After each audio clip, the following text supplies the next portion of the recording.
So today we're going to find out how OpTic managed to end the Cinderella story of Zeta Division and take NA to the grand final, where they will play Loud in that grand final. And we're going to take a look at Fracture, because OpTic have been absolutely dominating Fracture. They beat Loud 13-2 on Fracture 2 days ago, and then yesterday they beat Zeta Division 13-5. Two very good performances, and it starts really with their team comp, I think, because they have Victor on the Neon, which is a bit weird, and Crashies on the KO, which is quite weird as well. You don't normally see these two agents that often on this map, but they really make it work. And I think, you know, Victor just seems completely at home on Neon, and the way that they use Victor on Neon is very good. And then KO is almost a pick that I'm surprised a lot of other teams don't really use, because I think that I think KO is just good on pretty much every map, to be honest, and you can find good value from KO pretty much no matter the map.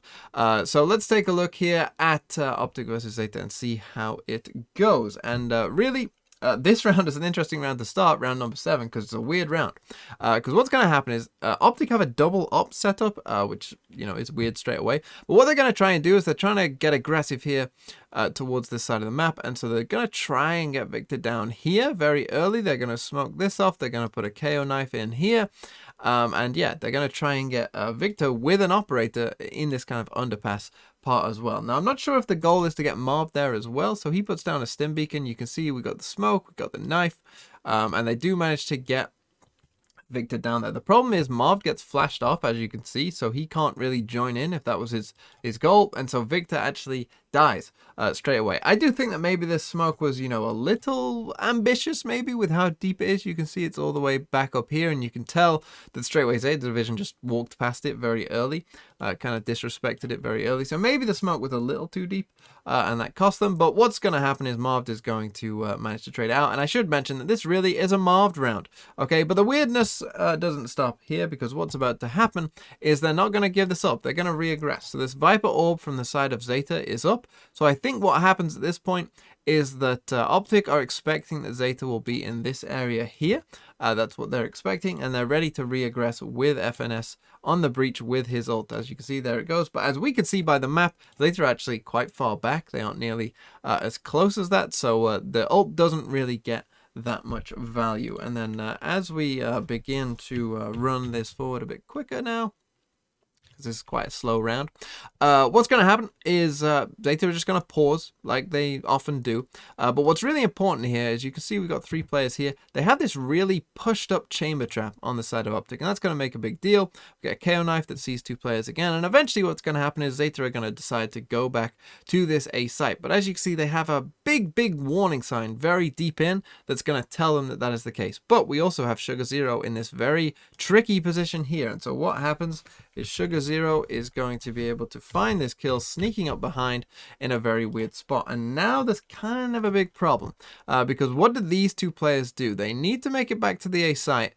but they know that someone could come behind them. It's a very tricky spot to play in, and so what they decide to do is they basically say, Yay, you deal with it. And so Yay actually takes a bit of a risk himself by coming back down here, because Sugar Zero has some options to him on this Astra. He can, you know, he could just retreat and go back and try and come all the way around towards the A site. He obviously could come this way, but he also could come this way. So Ye is in a bit of a weird spot where he could be caught from 2 different angles. But they basically just say, Yay, you deal with it. And Marv is about to win this round, because just as FNS is hearing that they're coming towards the safe site, in comes the big Brim ult. And the Brim ult is pretty big, because 10 has to stop to shoot to kill FNS, and he does. But that Brim ult gives him just enough time. You can see there's only 11 seconds left, so they have to go now. And Marv is able to find 2 kills as the Brim ult subsides. And Sugar Zero, with no time left, he is able to kill Ye, but with no time left, Marv is just going to spam the ceiling in celebration, and then he actually is going to die to Sugar Zero in his celebration, but he did manage to pretty much win them that round. And now let's come to the very next round, and this one is going to start off very interestingly indeed, because what we're going to get is again some aggression here from the side of OpTic. They're going to do a little north side pinch.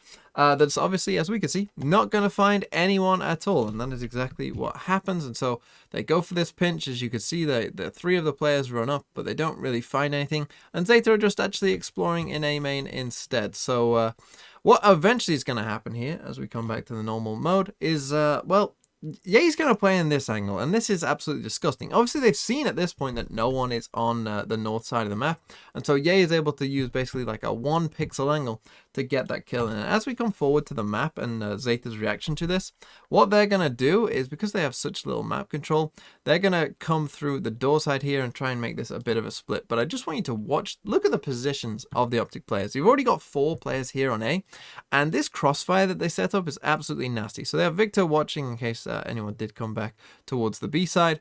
But this is absolutely nasty, right? Because you've got the Brim here. He's obviously, what they're expecting is, you know, they know people, obviously they've heard the door and all of that, so they know that the people are in this area. So obviously the most likely thing is that they come through this way. And the thing is, they have eyes on everything else that people here can do.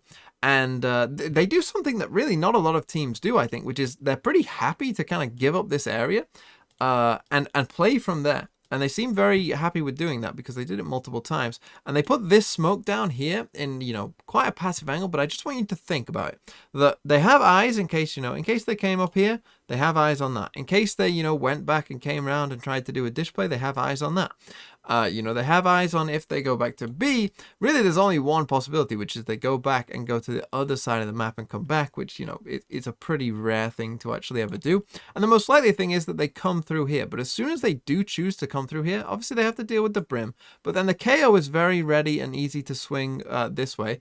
Your Breach can come around here and swing pretty quickly. And you have the Chamber here who's ready to swing on as well. It's like a 4-way crossfire where you have to deal with different elevations and different positions. There's no way you can win that fight. And so it's a really nice little setup that OpTic have going for them, that if you want to pick like the most logical option, the one that you're most likely to choose, you're going to die. And they have eyes on everything else as well. So basically Zeta didn't know this, but they were telling Zeta, you have to actually do something weird. You're going to have to like push into our spawn or, you know, go somewhere completely different. And so they do start to come in onto the site. But then as we watch this through, what you're going to see is, I mean, Sugar Zero is able to go massive because he's Sugar Zero. But that crossfire comes in big and they end up in a 3v1. And then in this 3v1, Laz only has his chamber ult, so not really ideal for him at this point, and so he has to go try and pick up the spike, and he dies. And yeah, that crossfire on A that they have set up and the way that they play on that A site, you know, it seems like they're very heavily prepped for what happens if they lose that sand area, and I thought that was just a good example of some crossfires on that A site. And now let's come to round number 10, and you can see that this is actually a save on the side of OpTic, but they're going to be able to win this round, and I do think that this one comes off the back of picking Chamber. Okay, Chamber is definitely an agent that can win you a lot of rounds, but particularly on Fracture, he can also lose you quite a few rounds, and we've seen it happen to multiple teams now. Famously, Sentinels got beaten by this from a Sage Wall, which was quite interesting. But basically the point is that these chamber traps on Fracture, when you're on the attacking side, are so easy to see and so easy to kind of, you know, check where they are, that they very rarely actually stop a flank from happening. That if you want a flank, you know, you can smoke it with a variety of agents, and in particular Neon. And I hadn't really thought about this before, but Neon and Victor on the flanks can absolutely destroy Chamber on this map, because what's going to happen in this round is we're going to get a quick A push from the side of Zeta, but Victor on Neon, he's just going to put down his fast lane there, the wall, so that this trap doesn't see him. And obviously with the Neon sprinting, he's able to get way further than they expect, way faster than they expect. And so that's going to cost Zeta this round. So let's take a look at it, because as I said, it's just going to start off with a very quick A play from them. And as I mentioned, OpTic are on a save, so they just, you know, push it in towards this A site. But as they're doing that, what they're going to do, and it's actually going to start off perfectly fine for them, right? They're going to start with a 2-for-1 trade. Now, actually, Laz is the one that dies. Which, you know, maybe you'll say, oh, it didn't even matter. Which, sure, maybe that's the case. But let's just assume that Laz doesn't die. It's still the same outcome, because what's going to happen here is, as you can see, there's the fast lane, there's the Neon running past, and that is going to cost them the round. They even commit this kind of cool, weird Viper's Pit to stop any rotations from this way. But as I mentioned, there are no rotations from that way because they're coming through this way instead. So what's going to happen is they're going to be able to find that kill as well. So it's a 4v3 against Worst Guns. There should be no way they lose this round. But as I mentioned, the only way they do lose this round is by this, because Victor is already way behind them, way before they expect. He's able to get 2 kills, and the spike goes down. And here's the thing, you know, and now you have to try and get back the spike. So what's happens here as we run this forward a bit quicker, as you see, Yay and Victor, they just have this neat little crossfire setup. I was a bit confused why 10 didn't use his nade here. It seems like, you know, why he's dying it with it in his hands. You know, you've got to expect that they're doing something like that. Bit of a mistake, but a very nice round from OpTic. And again, Chamber, an agent that can win you a lot of rounds, no doubt. You know, eco frags and whatnot with his whatever it's called, I can't remember, but his sheriff thing, you know the gun. But he can also, I think, particularly on Fracture, lose you quite a few rounds, because we've seen many teams at this point get punished by these chamber traps not going off and a big flank coming through. And now let's come to OpTic's attacking side. And one thing that OpTic consistently did and did very well were these B fakes, because they essentially have an execute, and we'll see it in the last round as well, where they put up this neon wall like this. You know, they flash this, they get a KO knife in there, they get, you know, they just bombard you with utility, and they just come up this B main side, and they take control of the site, and there's very little you can do about it, and you have to try and stop it. And what they kept doing against Zeta was just faking that they were doing that and fast rotating to the other side. And this is one of those examples, because you can already see that there's two people toward this A side, and that's going to come in big. So let's take a look at this round. It's actually a save for Zeta this time, but here we go. It starts off with this, where, you know, Victor just spams into the smoke, and he's able to get a kill. Very lucky there. But whilst that's going on, as we run this forward, now we're going to get the fake. So here comes Victor, up goes the wall, and you can see that Zeta dealt with it. They were ready for it, right? They send in the Viper Molly here. They send in the Breach Aftershock down here. They're very ready to try and stop this play. But the thing is, you could see that it's dragged the rotations. There's already 3 players here. Laz is already on his way as well. But actually, these two are coming back to A. And OpTic really, again, were exposing Zeta for their comp, and I'll talk about that in a bit. But you can see it's actually just a fast rotate to A. They just, you know, go straight onto the A site instead. You can see that the Chamber and Brim are already on the A site by the time that, you know, you're actually rotating to the other side. So as we run this forward, actually, Zeta do pretty well considering they don't have guns, because they're able to find quite a few kills here. First one from 10 is really nice, because they know that they want to plant in that open location, so they don't let them. Quite well done. And then the trades are going to come in. There's nothing like too crazy that goes on here. You know, they're able to find a couple kills and whatnot, both sides. Marv gets one, Laz gets Marved. Yay, you know, gets Dep there, and now we end up with Laz in a 1v3. Now, eventually he is going to be able to kill Yay here with this nice little flick, and then they actually almost throw this round. And again, had they not had a neon, they might have lost this round, and you'll see what I mean, because Laz just goes for the fuse, and FNS misses his aftershock. It goes too high. Laz is almost there, right? And so what happens is Victor realizes, and he sprints out. Had this not been neon, Laz might have been able to stick that. Eventually, Victor's able to just get there in time and wins them the round. But yeah, that one was close. But again, these B fakes that they did were very successful. And now let's come to round number 17. And it starts here with Dish, because they KO knife the Dish. They see that no one is close. They get Victor going through there, and they get some early Dish control. And here's the thing, I just want to quickly talk about Zeta's team comp, because Zeta's team comp and the way, because what happened here is OpTic won every single attacking round. And I think how they did that was by the fact that they took advantage of Zeta's team comp, because Zeta's team comp has very little information gathering. Essentially, all you have is the chamber traps, and they took big advantage of that, okay? Because what's going to happen is, you saw it last round where they ran that fake, they're going to run a different fake, and they're going to be able to win a 3v5 here, okay? So they got that early Dish control, and they just left Victor there. They start to come towards this B side of the map, as we can see. The thing is, it's not going to go great for them. They're going to lose these first couple kills. I think the initial plan might have been to come to this side of the map, but because they'd left someone on the other side, they're able to rotate quickly. So what actually happened here is they got that first kill, and you can see that Zeta believe it to be a B hit, right? And so they come on this double fast flank, you know, to try and get that kill. The thing is, whilst that's all going on, Victor is actually just walking into A. And so what's going to happen is Marv does get caught off guard here. The double flank does get a kill, but they're on A site, right? And here's the thing. These Zeta players have no idea, right? And because they don't have that information gathering without like pushing out, they managed to plant the spike, and you can see they don't even hear the spike being planted because they believe it's a B hit so much.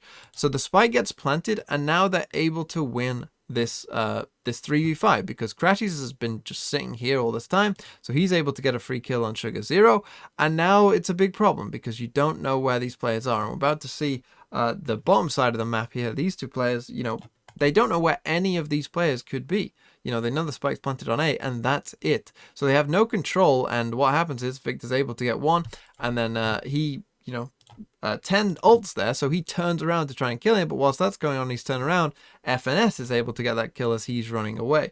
And so they end up in a 3v2 somehow from this situation, and then they ult the spawn as well to catch the two remaining Zeta players, and now the Zeta players just save. So they went from a 3v5 to, you know, not to saving two weapons, because essentially they just kept getting caught out by these fakes because their team comp, you know, has so little information gathering essentially, and it really did catch them off. And I think if you are going to play against OpTic on this map, play a comp that has a ton of information gathering. You know, that's why I think the KO pick makes some sense. It's why I think that Cypher would be more beneficial for teams than Chamber, particularly against a team like OpTic who like to fake a lot. You know, you could spot those fakes out a lot better with something like Cypher. So, you know, I do think that they punish them for their team comp on this map. And finally, let's end it with round number 18, a final round in the game. And this time they are just going to do that B execute that they were faking so often. So here it comes. We're going to get a little jump peek from Victor, and in it goes, right? So we get the neon wall. I've talked about this execute before. You get the stun. You're going to get a KO molly. There it is, just coming in there. You get a KO knife towards the back of tower. Check if anyone's in there. They spam the smoke. They manage to get Sugar Zero. Ye's able to pick one off down here as well. And then they have complete control of the site. They catch 10 coming on the flank here as well with the chamber trap, and so FNS is ready for that, and they just mop up. It's a really nice little execute where they burst on into site very nicely. They Brim ult as well, which catch Dep here. He has to come out of it. They get Crow, they get Dep, they win the round, they win the game. Very nice execute from the side of OpTic there to finish, and I do think that their attacking side on Fracture is extremely potent, and that execute in particular, what I love, and I've talked about this before, is that, you know, I think is the next evolution for a lot of teams, is to have these executes that they turn into fakes or turn into slightly different executes where it's something different than what a team might expect. I do think that that will be the next evolution for a lot of teams, and it's good to see OpTic kind of, you know, begin that process where they are able to you know, use a lot of these fakes. I think it's quite a good thing for them, and we'll see how they do against Loud in the grand final, which is today.